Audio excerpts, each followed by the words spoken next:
Hello, my beautiful waking gods and goddesses. Maria West here. This is episode 377. Holy moly.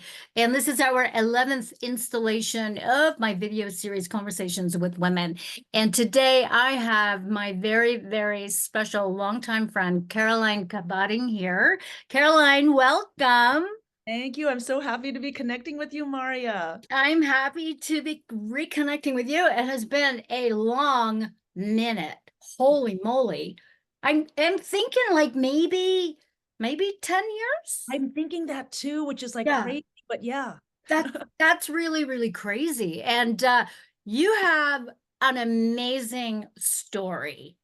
And I know that when we were working together, there's just something, there's a whirlwind of energy when we work together as sisters. And then realizing that we've got common threads, and our common thread, aside from being women, is that we are both running Filipina lineage. Okay, now I'm part, and I had no idea that you are actually a fourth generation San Franciscan. So let's hear that story, because I was floored because I had no idea. Yes.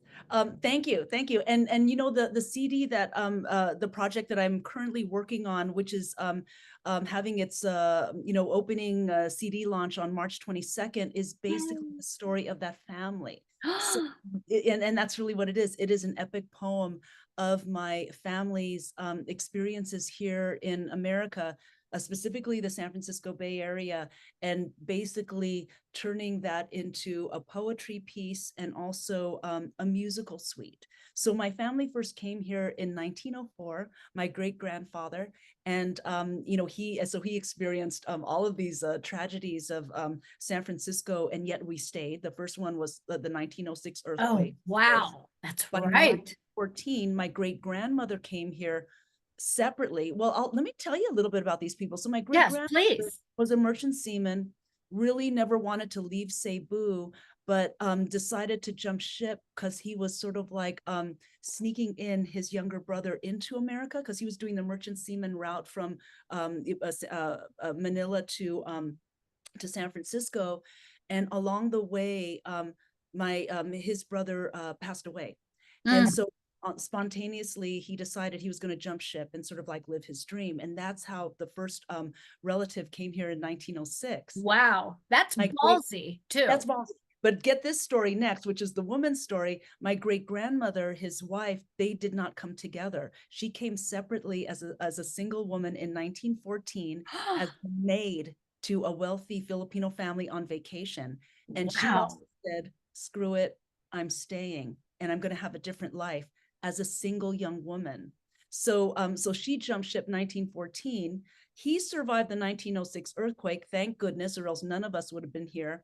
And together they survived the first pandemic, the influenza pandemic. Oh my God, the Spanish Right? flu. Yeah, yeah, and that too, right? Whoa. So like sometimes my family line, just by the skin of its teeth, like managed to stay here.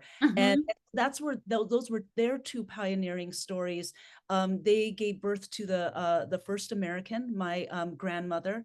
And I was named, by the way, by both of these women. My name is Caroline after my grandmother, and Julia was my great grandmother. The first American born in 1920. And Wow. my grandfather came with the first wave of San Francisco immigrants. He was stoop labor during that whole period in the 1920s and 30s, when America, California, was bringing in stoop labor from Asia, to work the farms, the canneries, Right. all of that. So my grandfather, my Ilocano grandfather, came in during that time. The two of them met, and it was a mixed marriage, at that time, because it's like Visayan and Oh Ilocano, yeah. Oh and yeah, Juliet that's a thing. huge deal. Yes. And so they had their, ran off to get married kind of thing, got dragged back because she was only 17, Uh-oh. annulled, marriage annulled at 18. They ran off again and they legally got married. And my great grandmother refused to acknowledge that he even existed. until, and this is always like, this is the beauty of my family story, until the first baby was born. Mhm. At that point, it's like a baby's born, right? And so suddenly, you have a granddaughter who's half Ilocano. So I guess you also have a son now who's Ilocano. Yes, And yes.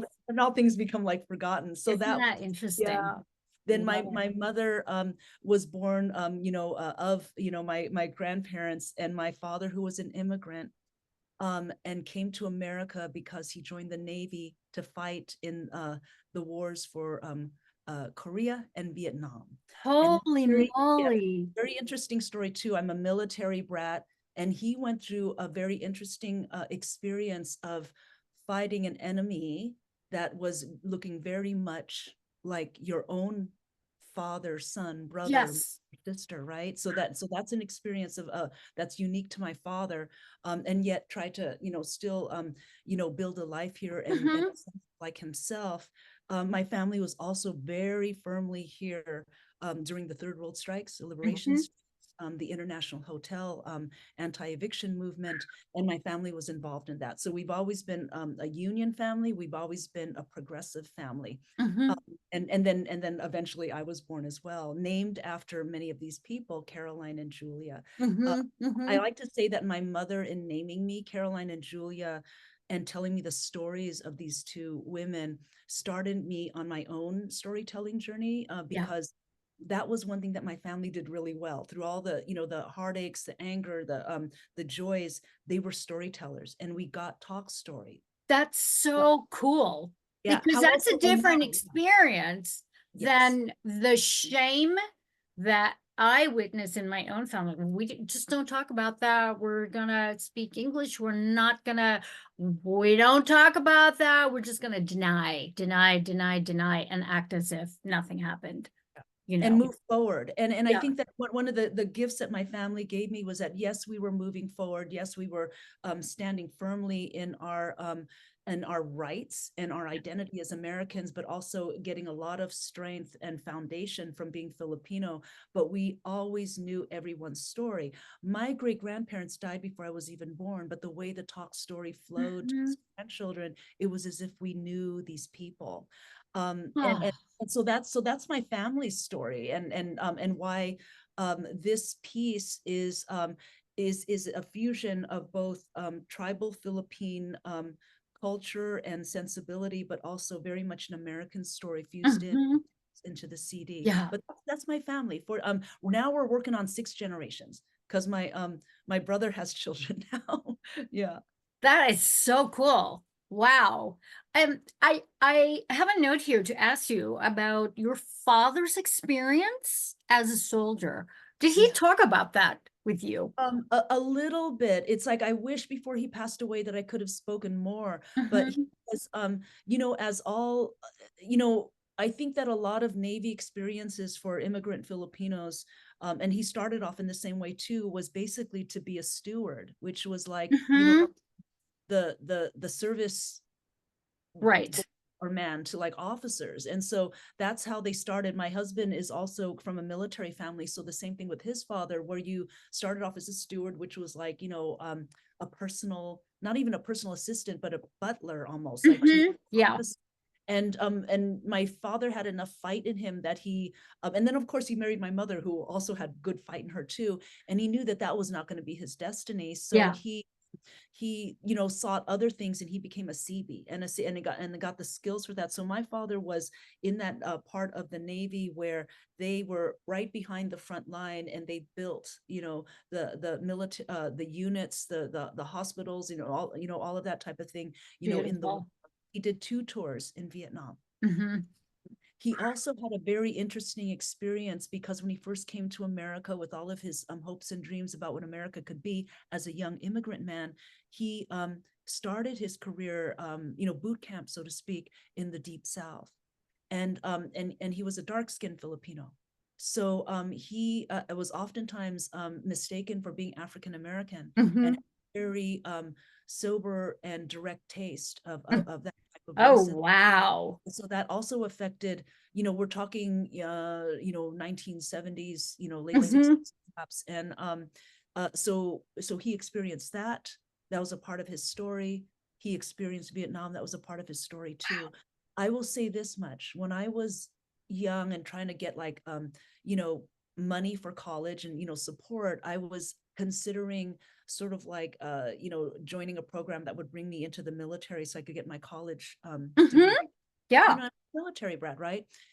That was the only time that my father really put his foot down, and he said no. Otherwise, he was a very understanding father and supportive of my choice. Interesting. Did he say why? Yes, he did. He said, the reason why I went through what I went through in the Navy was so that you and your brother would never have to join the military. And Whoa. yeah, that really like struck with me. I got Yeah. that story from my father, which is it was not a joyful experience to be a Yeah. Yeah. immigrant you know, man at that, who fought. And a lot of people don't realize that there was a significant community of Asian Americans, and in our case, because we knew their stories, Filipino Americans Yes. fought, Yeah. people that looked a lot like their own family. Yeah. And and then did not, like all Vietnam vets, did not come actually in a whole Yeah. place, or Yeah. Yeah. come back. They Yeah, did not come back with honors. I mean, they were very ill treated. yeah. Just yeah, heartbreaking. and Heartbreaking. and But and, and wow. it's how we felt about Vietnam vets in the first place. In many ways, they were a victim. They were usually like from you know, working class, you know, Mhm. families, oftentimes men of color, and to come and to be in the war at that time, and to come back to that kind of, you know, also anger from their own community, uh Mhm. called baby killers, when they were just sort of like sent there, you know, Yeah. as young boys, really, to sort of be trained in this way. It was an extra story to be Asian. Yeah. Yeah. He comes back too. Yeah. So imagine, you know, that story, and that was my dad's experience, and yet he managed to insist on being an ethical, kind, and Yeah. balanced, It which, didn't embitter him into becoming something that he's not. yeah, I mean, he or getting stayed in involved his in drug integrity. addiction and all kinds of ways that you try to like forget the pain, and you know, Mhm. and we know those stories too, Yeah. because you Yeah. know, Yeah. Yeah. Wow. that's dad told me a little bit. Incredible stuck you come from. I just am like, I'm so happy hearing this, you know, and I'm excited. I'm excited to share this because we don't really talk about this very much, you know.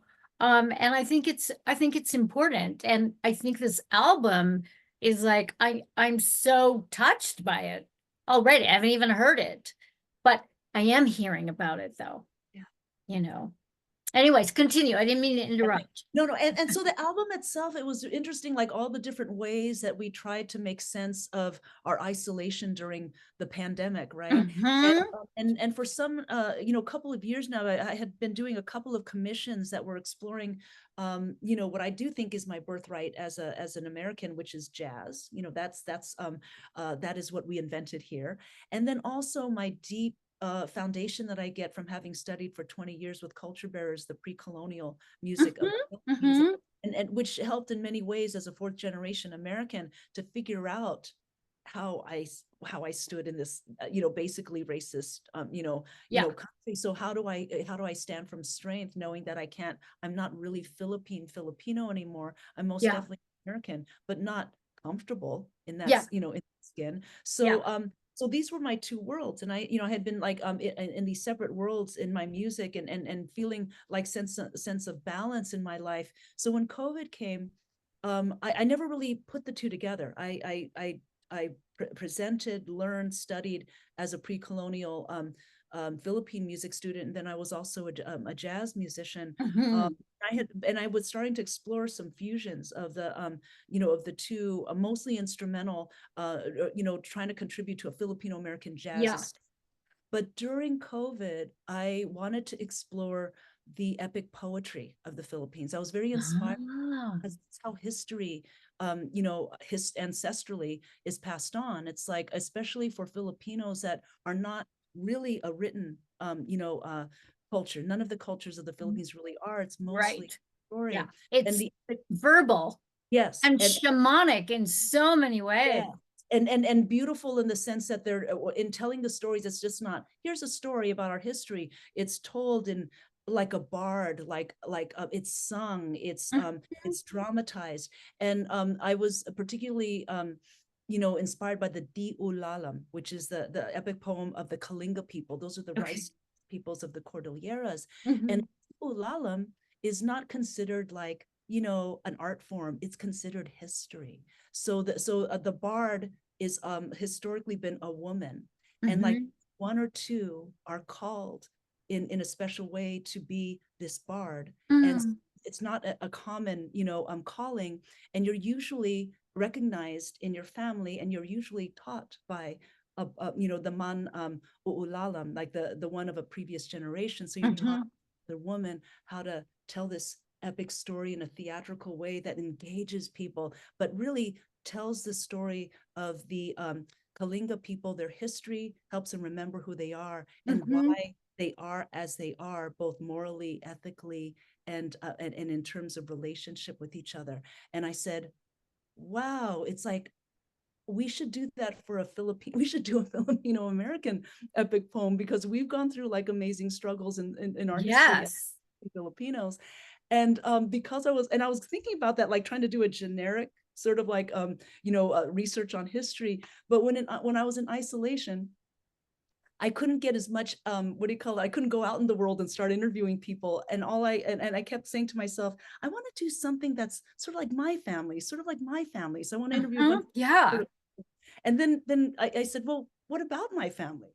So it became very personal, very about my family. But the thing about it is that my family, I do believe, went through the experience of American Filipinos. So in telling Yes. a story about my family, and each poem and each song is dedicated to a family member, I do believe that I was also telling a lot about the American Filipino experience since 1904. Yeah. Uh, and when Wow. you look at the Ullalim, the reason why that piece is so powerful is because people are taught, they believe they are listening to the story of the hero Bana and his Mhm. adventure, because he was real, not a Mhm. generic personality, not a myth, not they Right. for Right. history. So I think that it was going to be more powerful for me to actually write about real people, as opposed to like trying to put together like an imaginary person that might have like gone through these experiences. And Right. So not so much archetypal, but actually archetypal, yes, archetypal right, and yeah, real and real, for real. A yeah, person in the flesh who yes, lived. Yeah. because I could tell that story more clearly, because they're Yes. closer to my heart. And Yeah. also because I wasn't blessed with children myself. There was no one to tell the story to. Mhm. I Yeah. needed, so I wanted to said, well, God, are these stories going to get lost? Because those Mhm. are the stories that strengthen me as a child. Yes. I go, well, whatever happens to with my brother's children, or any of our descendants, there will be this piece, at least if anyone's interested, that they could learn about literally Mhm. these people named, like Yes. but in through this album. So that's Sugilanon, and Di Ulalam in the Kalinga language means story, because for them the Di Ulalam, the epic poem, is just our story. So that it's a Wow. title. Wow. So Sugilanon means story in Okay. my family's first ethno-linguistic group language of Cebuano. Cebuano. Okay. And Wow. that was the first family that came over, was Cebuano. So I said, oh, I'm going to use that, that word. And it's simple. That So is so cool. I'm floored. I'm floored. And you are a great storyteller. Just you. just the way you're like laying it out. And it's such a cool thing. I like how you laid the foundation because, quite often it's almost like I was reading on your website how your DNA remembered certain things. Yeah, Yeah. that's And what I that think. activation, Yeah. because I think that our DNA definitely has a storyline that runs through. I mean, they say it's matrilineal only, but no, I think the father lineage is also there, intermingled, you know. Yeah. So I'm just like, wow. So while you were going through this, because I know for myself, trying to dig in at the roots, of, where we come from, how we came to be, and all that kind of stuff. Was there at any point where you just felt overwhelmed, okay, how do I do this justice? How do I tell the story without coloring it and allowing the authenticity, like the raw struggles, the raw, um, because as you were talking about the sort of racist things that were, eh, I started feeling the stirring, with it, because there is that, and then part of my family escaped a lot of communistic stuff, and so it's like, how did you navigate that? Because I can only imagine all the stuff that came up, and you and I are very process oriented, so I'm curious. Yeah. Thank you for asking that question. That's a great one. And I think that in many ways, my family was that model. And, you have to understand that, like, we were here pre-civil rights movement. We saw Yes. ugly. We saw, we have in our family story, dark ones, like a Filipino man walking down Market Street with a white woman and then like spontaneously being lynched. Kind of thing. That was how wild it was in the beginning histories, right? Mhm. We were witness to like signs that said positively in a storefront, positively no dogs or Filipinos allowed, right? Mhm. Like that, that kind of stuff. And that was very soberly told to me and my cousins and stuff like that. Okay. But it was told because and I think this is the difference in families where I've met all kinds of Filipino Americans. I've seen Filipino Americans that have quickly tried to like deny the Filipino-ness, assimilate, become an American, Yes. have children that look differently, and maybe in a second generation they won't even look Filipino at all, and stuff like that to sort of like fit in. And that was a strategy. I mean, Mhm. it's like, and then but with my family, I was very lucky in the sense that they actually used all of these stories to be stories about our not so much resilience, because resilience just means, okay, we'll sit and take it and we'll go, Right, right. more of our uh our empowerment, where we learn about something, we are not okay with it, Yeah. and we sit and we what do you call it, we insist on Mhm. Americanism, and then we show them that we're different, that Mhm. we're Mhm. not Yeah. what you want us to be. So and that was and so I decided that in writing this, it needed to be inspirational, but it needed to be inspirational from that truth, which Yes, from uh, the real raw pain and suffering of it. yeah, Yeah, and not and martyred, not martyred, yeah, but empowered. Like yeah, it's a step, like stepping up yeah, to the and platform of being. exactly. And even the whole thing about the word resilience is almost like it's not enough. It's like it was Yeah. more, if you are going to be successful in this country with any sense of empowerment and a sense of who you are and able to fight, like particularly, in recent years, this anti-Asian violence that has Mhm. always been around, but really around right now. Mhm. It's like you need to be coming from like a warrior spirit, and you need to Mhm. remember, and that was really what it was with my family, is that despite all of this, we were developing a warrior spirit. You come from that, Mhm. particularly the girls, because it was really interesting that the girls are raised to be leaders. I come from a Mhm. matriarchal family, and Mhm. we love so much our men and our boys, but our men and boys are raised to be, kind-hearted men and boys that are Right. solid, that stand by their families. They're not running away from Yeah. father or familyhood, Mhm. and Mhm. but they for some reason in my family line, they hold the heart more than Mhm. women. Yeah. Women are very strong, almost mean, but but it's like, like it's like, what, don't you dare cry. That was like what we used to get. And so the thing is that we were raised with a warrior spirit, so we knew very clearly what our pain was, and we knew Mhm. very clearly how we rose above it. Yeah. I come Yeah. from class. I come from servant class.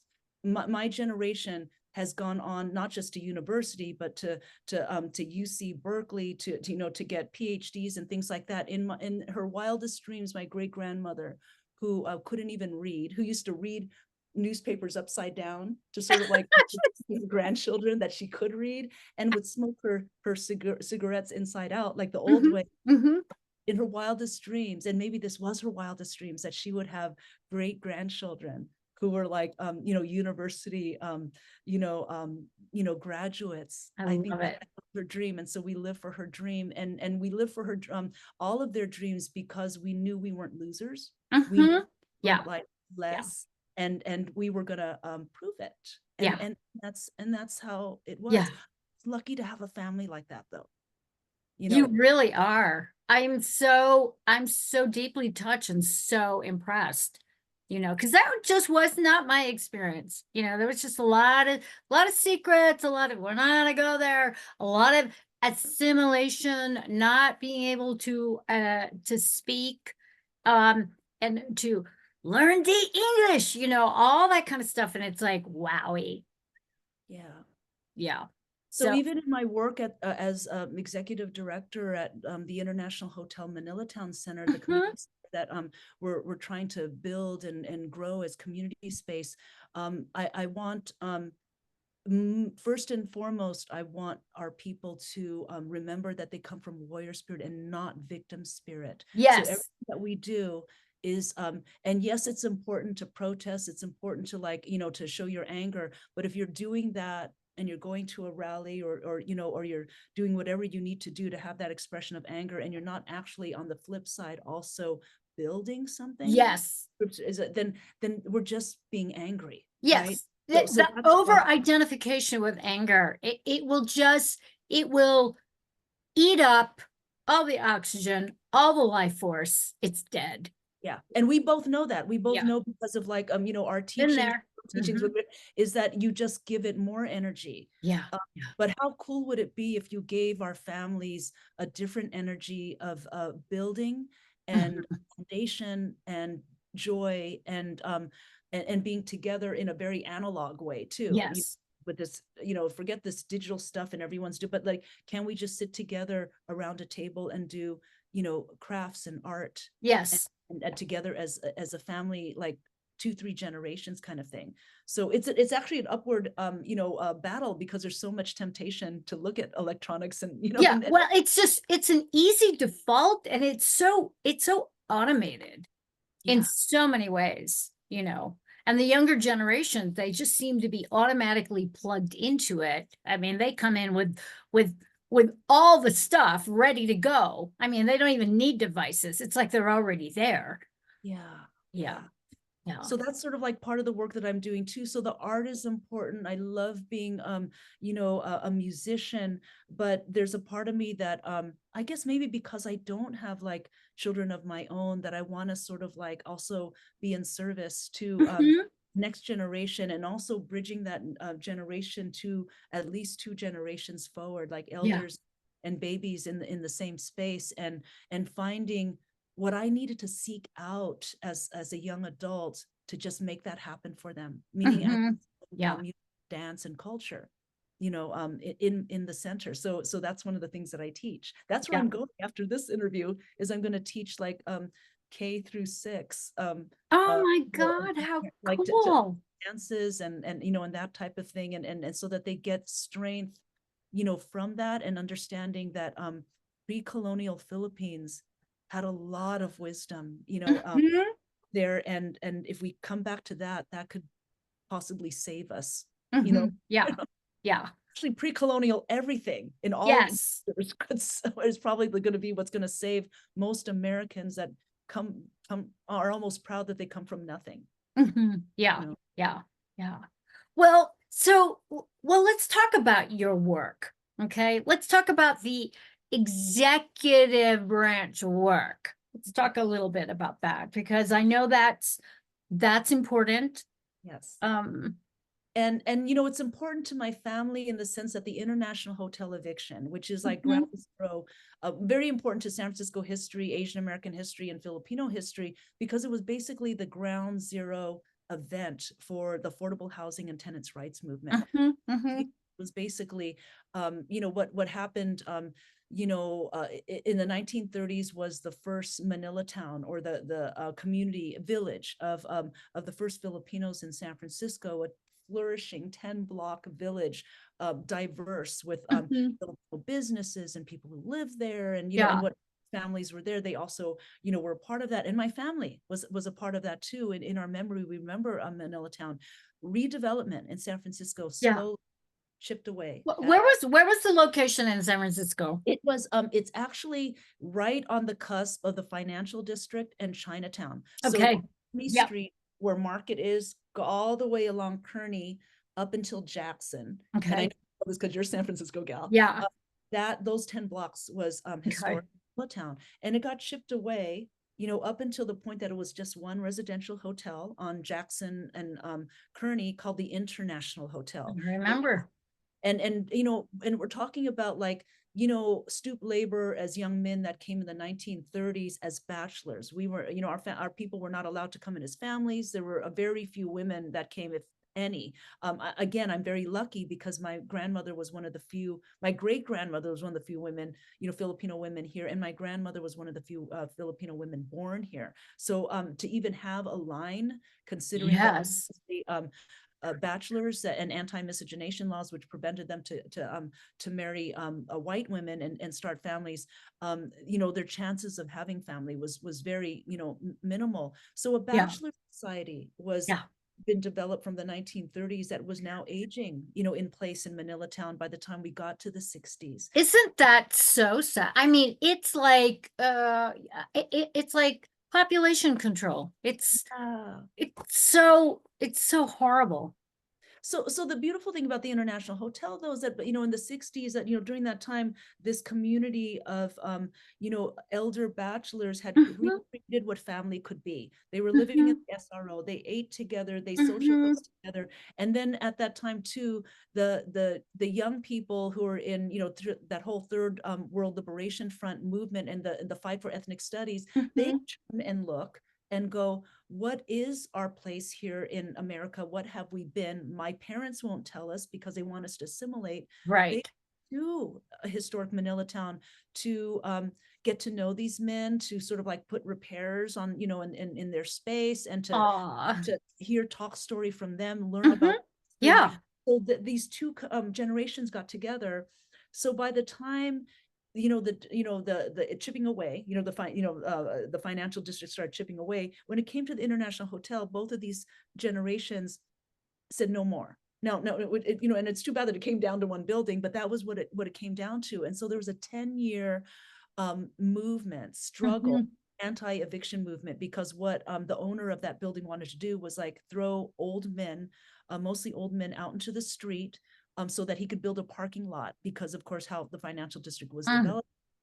One could say, well, I'll get back to that later. So it was a 10-year struggle in which Mhm. it's almost like our people at their very best finally, you know, um, defending, the rights to have home and Yeah. community. And it ended in 1977 on August 4th at 3 a.m., in which the sheriff's department, I think probably trying to be sneaky, tried Mm. to go in there and forcibly evict the elders, but a human chain of about 3,000 San Franciscans Mhm. tried to prevent them from that happening. Yeah. They were unsuccessful. They did break through the chain physically. People defended with their bodies. They did Mhm. break through, and they put old men and women out into the street. That was both the biggest tragedy in our I community. remember it. Yeah. Yes, right. Yeah. And but also, like, we take a lot of pride in that, because we did, I think for the Filipino American community, it was one of the first times they stood up and said, I'm going to control my own destiny, whether I lose or win. Mhm. I'm Yeah. not just I'm going to going go to take a stand. this colonial mentality flow of just sort of going where other communities, be it the Spanish, be it like the Americans, can just come in here and determine our destiny. Exactly. And then you don't look back after something, Mhm. right? So So nearly 20 years, I think it was a hole in the ground. You made it more, a hole in the ground. Now think about that. You know, the Yes. just around that was so bad that they couldn't dare build anything because the people would get so outraged. When you put it that way, it could have Mhm. meant the elders could have just aged in place. Yeah, Let them stay there. I They aged, know. I know. you could It's have the just, building and got your parking lot, you know? yeah, So, but then that was not what destiny meant for our community. And you know, Maria, we were just talking about that, yeah, just sometimes you meet your destiny with your chest out and ready to yeah, go. Sometimes you're dragged by the hairs kicking and screaming. exactly. And that's sort of like what happened here. So it got rebuilt, you know, because that was the only thing you could do with that hole in the ground, that the community, San Francisco was enlightened and evolved enough to not let that become a parking lot or Yeah, any other kind of yeah. commercial. It is really an amazing story. Yeah. So it had to only become what it was meant to be, which was a space that was for low income, you know, seniors. Mhm. So it got rebuilt as a modern, you know, apartment building, not an SRO, but really nice, beautiful, modern buildings, you know, studio apartments. And then right to the next of it was a community museum that would honor the Yeah, legacy yeah. of historic Manila town and the I Hotel.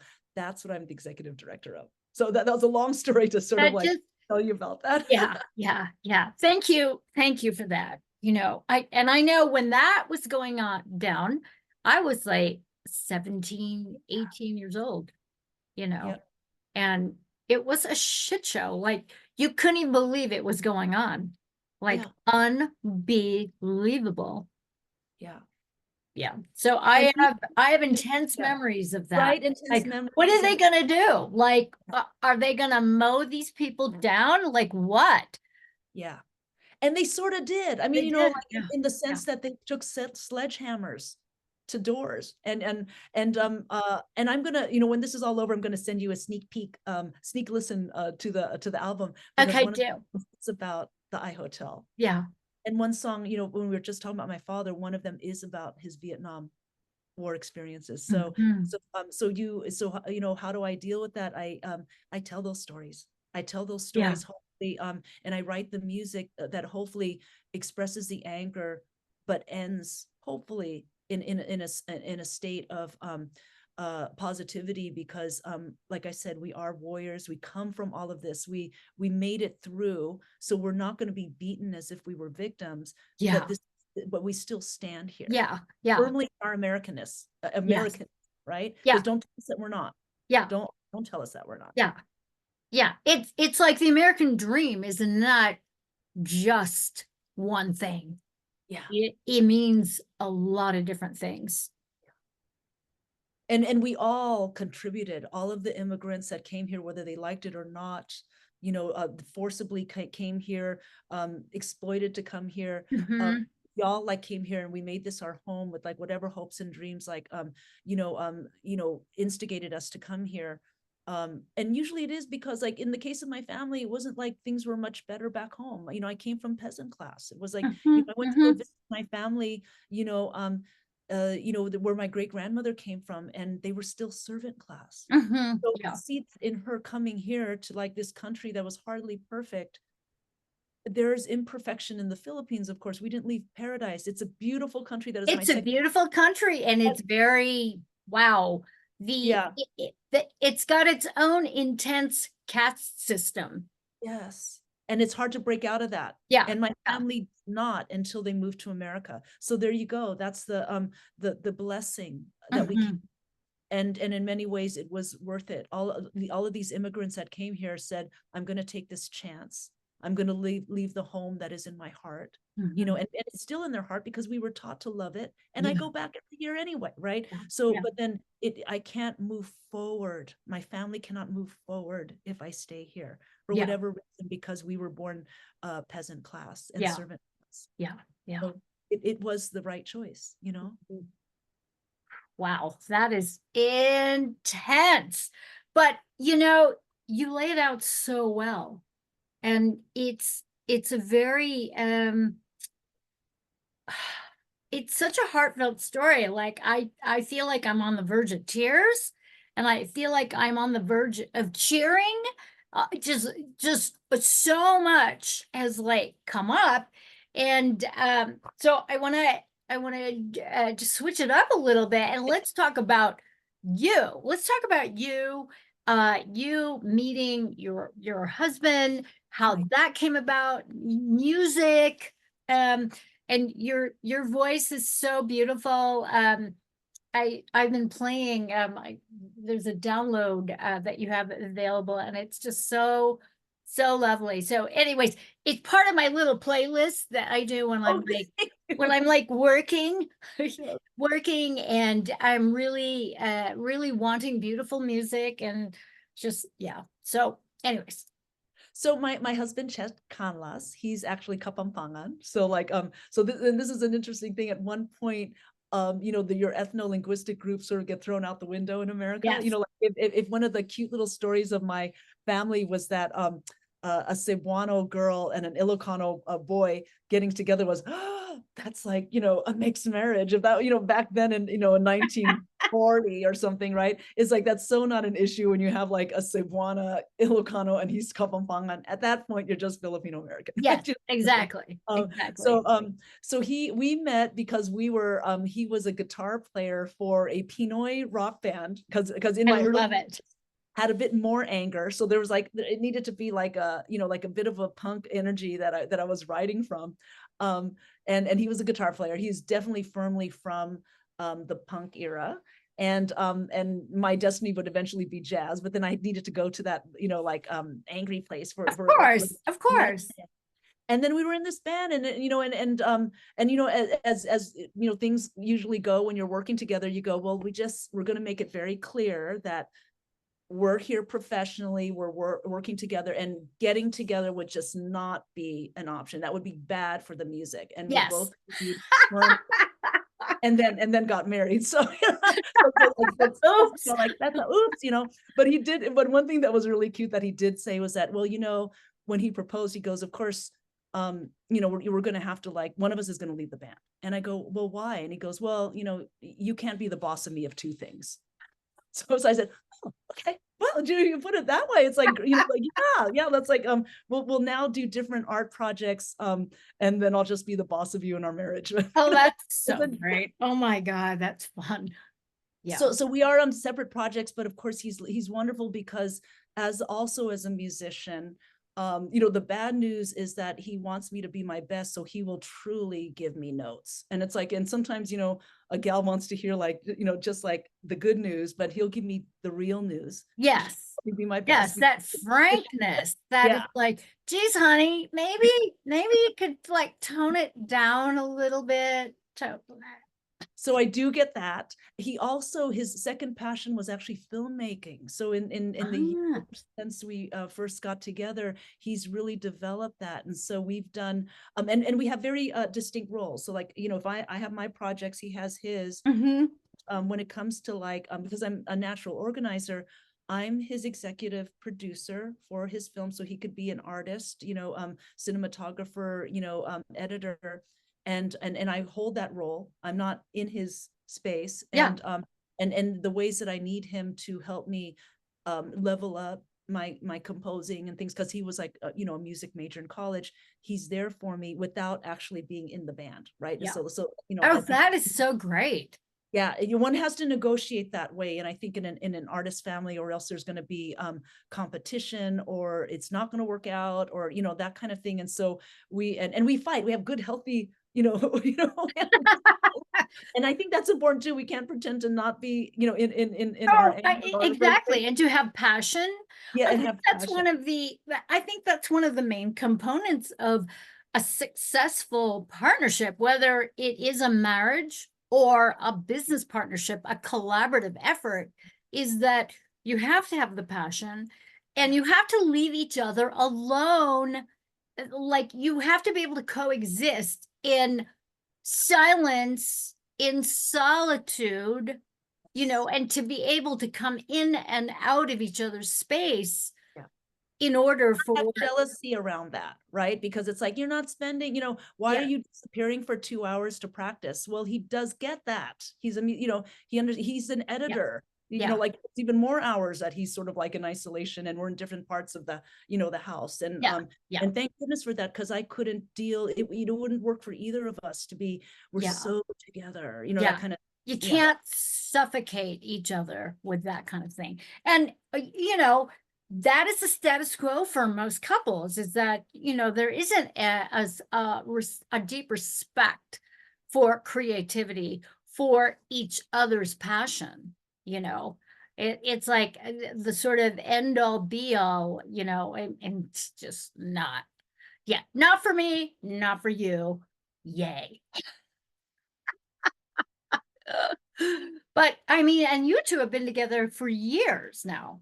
Yeah, we finally, I think that we possibly weren't married when I last spoke to you. We've been married for like quite a few years now, and we judged it by the birth of one of our nephews, and he's like 20. Okay. And I keep thinking, oh, we've been together maybe what, 10 years, 5 years. And like time really goes by. I was going, 20 years, right? And so and possibly married now 10 or something, Yeah. right? Yeah. It goes by so fast. And I keep thinking we just got married a couple of years ago and we're dating like, a Yeah. couple of years before that. That's It's totally been a long cool. minute, actually.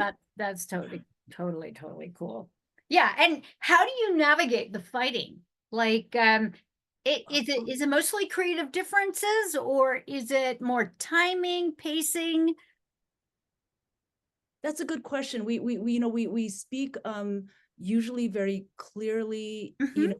about our feelings and things like that. And mostly it might be sometimes maybe an artistic thing in which I he will feel strongly about me not going in a certain direction. I will feel strongly about going in that direction. Okay. And usually it'll be, me saying, and I need you to agree with me. I'll say about me. And it's like, and he won't, so we go off into our own quiet spaces, maybe for 1 or 2 days, Mhm. and miss each other. Yeah. And then for some reason, like, you know, we just sort of like come back. Usually, like, and he might just say, "Hi, babe," and I'll go, "Hi, babe," and then it's over. So it's really weird. We don't. I Sounds can't explain. familiar. I know.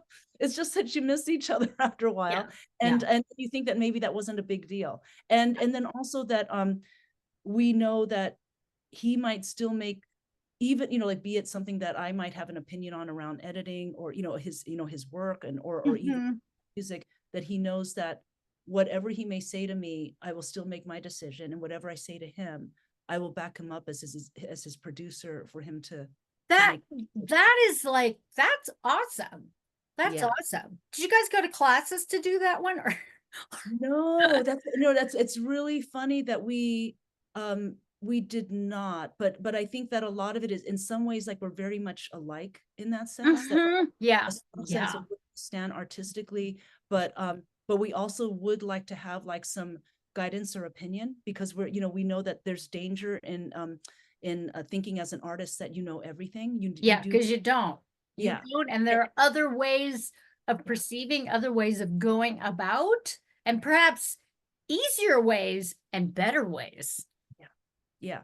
You really don't need a yes man, and if you want to be Yeah, the. I don't like yes people. I'm not a sycophant for other people. I don't want people to just agree with me, because that always makes me think, are you afraid of me? Like what? You don't have a backbone? I think that's important. Yeah, That's and important. you need to know, have the people in your life that if you stink, that they tell you to take a bath. Oh, I like that. I like that. That's great. And You have to that's know so that true. they will do that, and you need to, and so because you don't want to be going out, like a fool, like ignorant, like making a wrong decision that's public. If you want someone who loves you enough that they will tell you even the bad news. So and Yeah. you have with him. That's true. Yeah. Yeah. Wow, that's so good. Good for you guys. Thank you. Until our next fight. Yeah, and until the next one. But I think, though, that the art of communication, the art of fighting, and especially in long-term relationships, marriages, this is the I think this is the spice that actually, you know, sparks inspiration. Yeah. It ups our game in terms of mutual respect. And I think it ups the game in terms of this mutual attraction for one another. You know, Yeah. because I know for me as a yes person, anybody being a yes person, I don't find that attractive. Yeah. I mean, you can agree with me, but you can always tell when it's just like so laid on thick, and you're like going, you don't even know what is going on, do you? You're Yeah. just trying to like smooth things over, and I don't like that, you know. And not that I like conflict, but it's not even about conflict. It really is about, I think, pushing the edges of creativity. Yes, yes. And also, you know, I've studied very long with the tribal people of the Philippines too, and Mhm, trying to figure out who I am in mhm, connection to that, and what we were before we were colonized, and much was taken from us. And a lot of what I have seen, especially with the Rice Terrace people, the Cordillera people, is that mhm, they have things like elder councils. They have community that actually speak to even a community member, two community members being in conflict, and mhm, as a sense of all of them being one village and kin, mhm, they take the time to actually talk together and figure it out. And how can both sides be okay within this conflict? And how do we all do this as family to do that? So that's, I take a lot of my marching orders, having studied so long, from mhm. Filipino philosophy around um, conflict management. One of the things that's beautiful, well, first of all, that the women are the carrier of our stories, you know, which I really Yeah, loved, you know. yeah, But the other thing too is that who decides this for a community are elders, and they're called elder councils, and they're called elder councils because they deserve to be in that council, yeah, because yeah. they know the history of the people. They've lived a couple of years. They, you know, Mhm, I remember one time I was getting a reading from the shaman in Mabilong, the village that I was where my teacher is, and she was talking to me, and I was there with my translator, my girlfriend, who was about 49 at the time. And so she looks at me, and I was asking a question, and she looks at Jenny, and she goes, how old are you? And she goes, 49. She goes, oh, no, no, no. You need to get your father over here to listen to this so he can translate. You're too young. You're just like a baby. And from our, you know, community, and in this world where it's so ageist, to mhm, hear yeah, that the Kalinga people think 49's a baby, you mhm, know, and that the honor that comes from being an elder, and the assumption that as you're older, you're wiser and the mhm, only one qualified to yeah, actually mediate for the yeah, people, yeah, is so different and refreshing from yeah. our community, which basically thinks that you're just like on the way back to toddlerhood or whatever, Yeah, you know. yeah. And that's the whole thing. I mean, I'm kind of feeling that as I'll be 65 this year, and it's like, holy moly. And some of the And you look the sort same as when I first met you. So I'm just going, like, what is she doing? And can I have some of that? You know, it's yes, really, absolutely, absolutely. And I really do. I think it's the Filipino side of me. I know it is. It's the Asian, Filipino, Chinese. I think that's what it is. But going to that, I mean, there is a dismissal. We don't respect our elders. We don't respect age. We've got this, yeah, like you said, that we're going to be reverting to a second childhood or something like that. I think it's BS. It's yes. just so, talk about ageist nonsense, you People know? in Kalinga die, you know, after like working in the fields and dancing and all, you know, I mean, it's like just one day, like they're not, they're 90, and they're not living anymore, but they're never because they can't walk anymore or Mm-hmm. they have Mm-hmm. dementia. It's like, so all of that goes into it, is that, well, first of all, there's like slow eating, you know what I mean? All, you know, the good Yeah. organic stuff, right? Yeah. Yeah. It's also like constantly movement is a part of your life. You know, you're living in the Cordilleras, which are like basically a hill. And also, Yeah. I think that, you know, on a spiritual level, you're not considered over the hill. You're better than you ever were. Better Yes. than you ever were, Yes. Yeah. right? Yeah. That's a part of like what's you know, a part to look forward to in my life too, is that me looking even in the elders in my community, to make them remember that they're better than they ever have been. The babies in my community, knowing that to respect the elders and, that type of thing, and everyone in between working as at least 3 generations in my Oh, space. wow. That is so important and inspiring, because I know that like 65 here in the States is like, you're thinking about Medicare and all that kind of stuff. So I'm getting bombarded by all this stuff. And all of my friends who are older are, I mean, just going on and on and on. Well, how much time do you have? How much time do you have? And I just remember on a previous podcast, I was having this conversation and I'm thinking, like, it really hit me. It's like, well, I'm going to be 80 in 15 years. It's like, oh my God. And it really tripped me up, this whole spiral of ageism, and to prepare for it. It's like, wow. Yeah. Yeah, it's a little disturbing. It's a It's a little little disturbing. disturbing. And yeah, and I don't know what to say about that, except that, there's absolutely no reason to be vibrant for as long. There's so many stories that I've seen hanging out with the tribal people, is that it's really like of long lives, into the 90s, and they decide, well, I think I'm ready to move on. And they just decide it, as opposed to like cancer gets you or dementia. Yes. Yeah. And I'm going, well, see, that's what I want. I want, it's like, and I've seen models where that works, right? Yeah. That Yeah. your body is strong, your Ooh, I mind, want to know more about that. right? Yeah. And you need to visit San Francisco again, and we really hang. And I would love to, Okay, I know. I literally have not been back. I've been back to California, but I've been spending a lot of time in Southern California. But I hear you. I miss the beauty of San Francisco.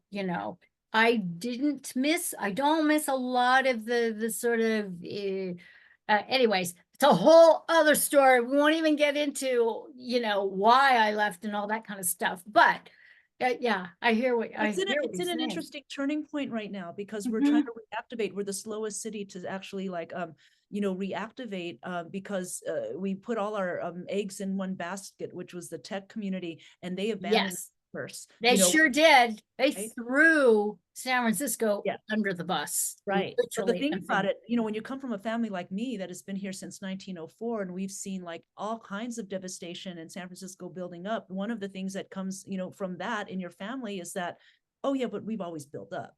You know what I mean? This is, Yes. and if you don't believe, we're 5 generations strong, watching several earthquakes, several pandemics, and we Yeah. this for in my most positive self, because I'm essentially a positive person.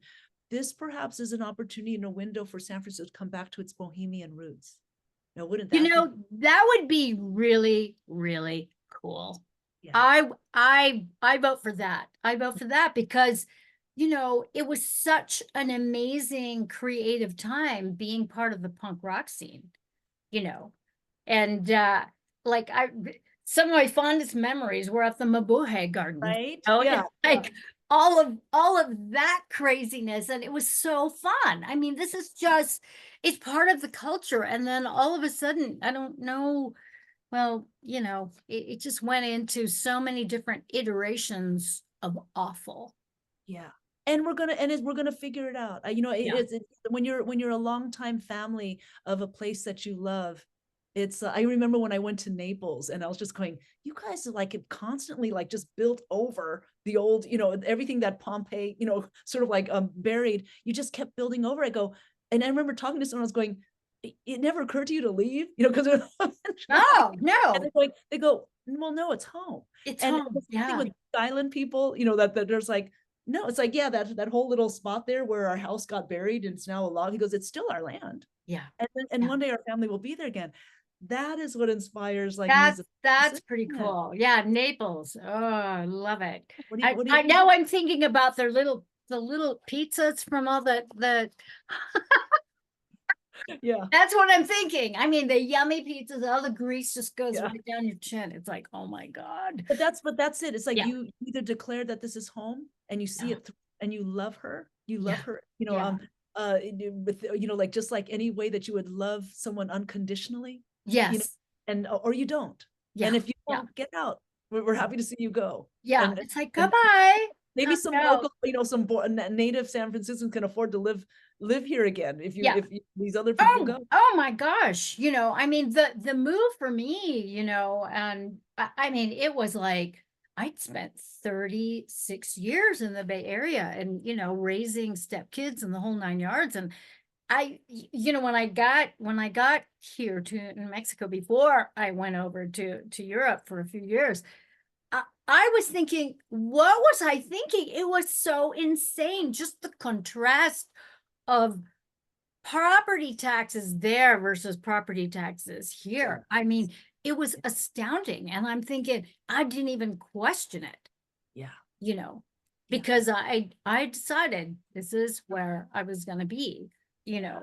But that being said, yeah, okay, I'm inspired. I'm inspired to return and to revisit At those. least to visit and hang, girl. Like us to hang again. It's been a minute. I know. So I'm looking at our time, but I want to know more about okay, so we've got that we've got this anything else you want to share in terms of what you're up to, um No, the kids that you're working with.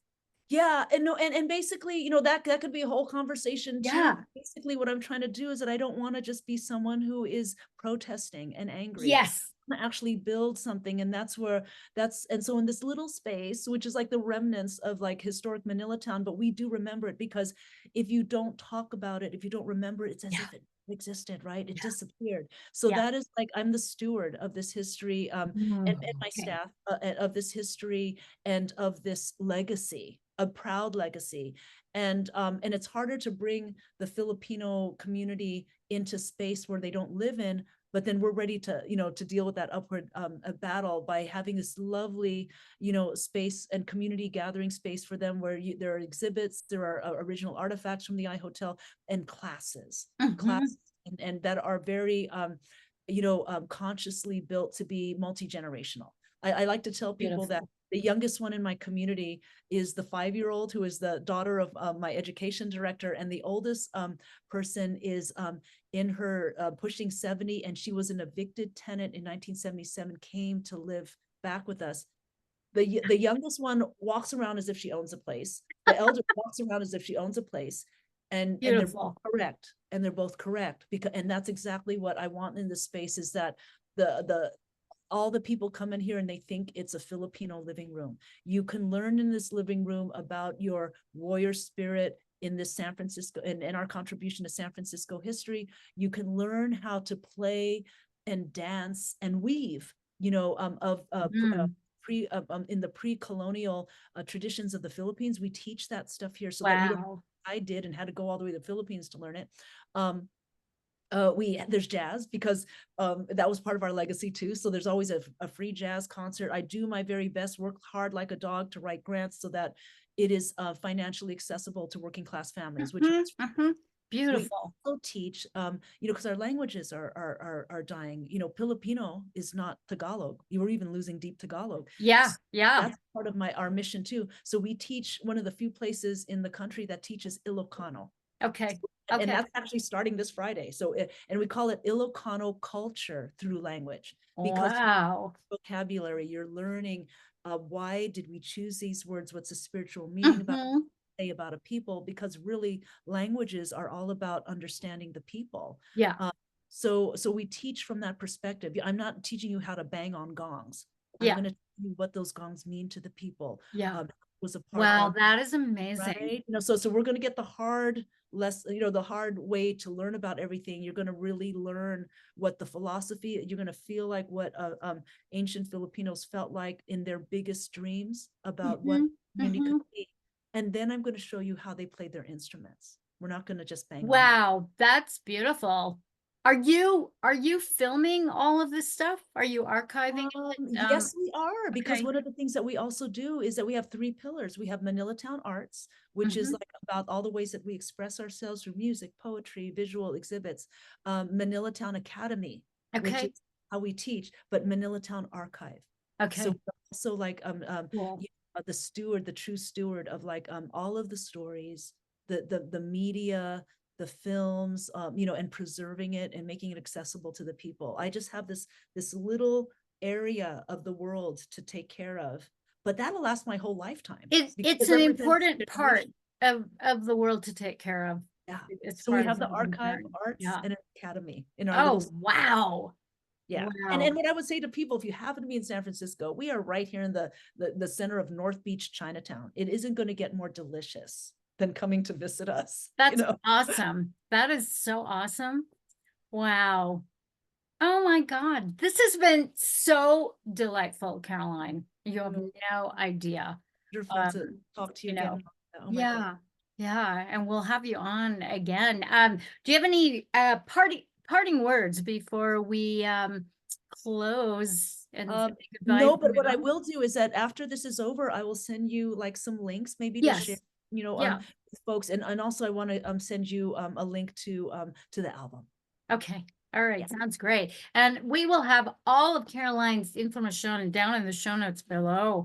This has been amazing, amazing, amazing. And it has just been way too long.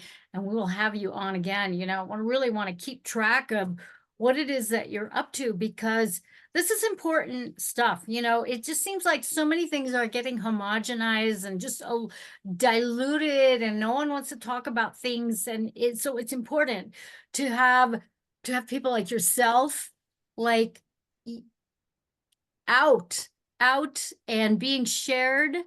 And I am happy to do my part, you know. So thank you so much, Caroline. Um, best wishes on everything. And I'll let you know when this comes out, Okay. and we can time things so that it comes out with the launch. And thanks again so very, very much for your time. You're And welcome. yeah.